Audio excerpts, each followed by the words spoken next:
E quando ele falou isso, o que aconteceu? Caiu morto. Então, por exemplo, aqui tem uma passagem que Paulo também repreende Pedro, né? Pô, Pedro, quando você senta com os... Mas não era mentira, ali era hipocrisia. Hipocrisia. Ali era religiosidade. Então, aí, por exemplo, qual que é o fim aqui? Porque a Bíblia também diz que até o ímpio Deus fez com propósito.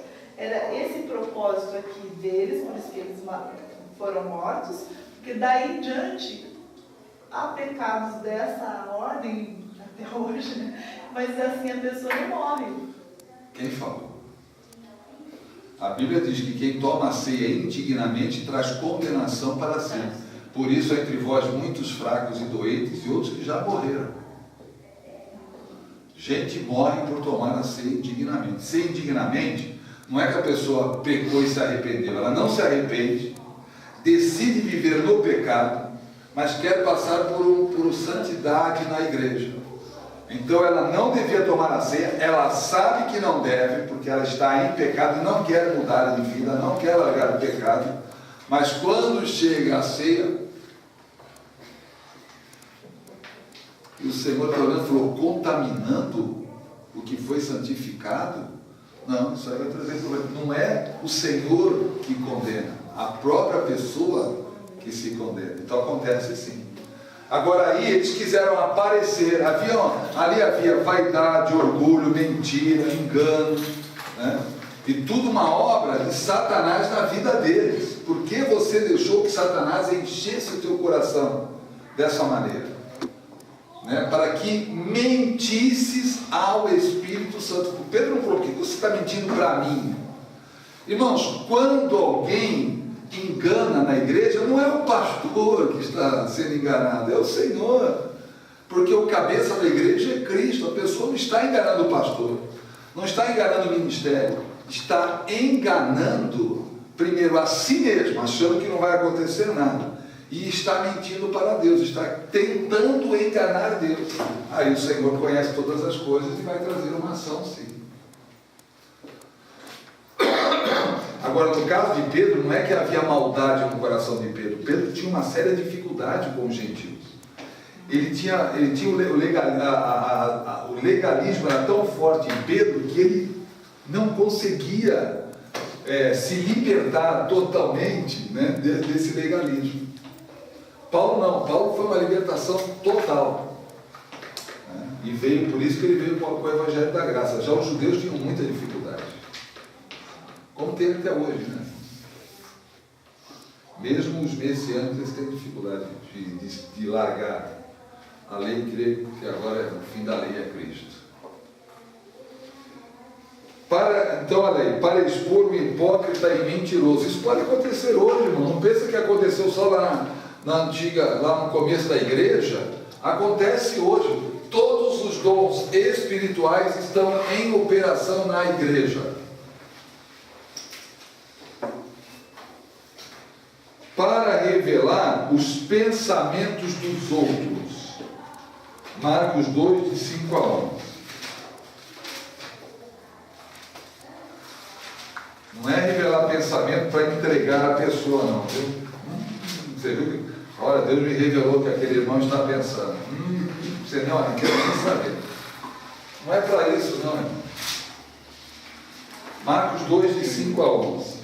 Jesus viu que eles tinham fé e disse ao paralítico: meu filho, os seus pecados estão perdoados.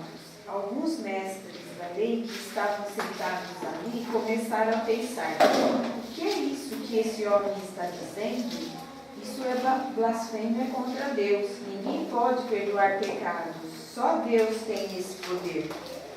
No mesmo instante, Jesus soube o que eles estavam pensando e disse: por que vocês estão pensando essas coisas? O que é mais fácil dizer ao paralítico: os seus pecados estão perdoados? Ou levante-se, pegue a sua cama e ande? Pois vou mostrar a vocês que eu, o Filho do Homem, tenho poder na terra para perdoar pecados. Então disse ao paralítico: eu digo a você, levante-se, pegue a sua cama e vá para casa. Aí os amigos tinham um que era paralítico, e tinham compaixão desse homem, disseram: olha, nós vamos levar você para alguém que vai te curar. Eles tinham certeza que Jesus iria curar aquele amigo paralítico. E quando eles chegaram transportando o paralítico até onde Jesus estava, na casa em que Jesus estava, eles não conseguiam entrar na casa, porque a porta, as janelas, né, não havia espaço, tinha uma multidão lá na casa. Mas eles não desistiram. Eles falaram: bom, se não dá para entrar para fora, nem pela janela, vamos pelo telhado mesmo. Imagina para você levantar e descer um paralítico pelo telhado, irmãos. Por isso que diz: e Jesus, vendo a fé deles, por quê? Eles viram todo aquele sacrifício. Imagina, não pensa que descer um paralítico era como hoje, você pega um guindaste, levanta, desce, era tudo na mão. Imagina a corda, cuidado, olha lá, agora um pouquinho mais. Jesus está olhando, falando: uau, que fé que essas pessoas têm, eles creem que eu vou fazer mesmo. Só que quando o paralítico está ali diante de Jesus, em vez de Jesus dizer: levanta-te e anda, ele fala uma outra palavra: olha, teus pecados estão perdoados. Por que Jesus fala isso? Porque tinha um grupo de religiosos ali que estavam só observando o que Jesus falava ou fazia que pudesse gerar condenação, incriminação na vida dele. Só observando, né? Lá, vamos ver. Até agora não falou nada de errado. Até agora está tudo bem. Eles estão lá. E quando Jesus diz: os teus pecados estão perdoados, isso causa uma indignação. No seu coração, eles não proferiram verbalmente, mas no coração deles, quem ele pensa que é para perdoar pecados. Só Deus pode perdoar pecados. Como que ele vem e diz que teus pecados estão perdoados? Que blasfêmia é essa? E Jesus, conhecendo o coração dele, faz uma pergunta: o que é mais fácil? Curar paralíticos ou perdoar pecados? Se eles tivessem respondido curar paralíticos, o que teria acontecido?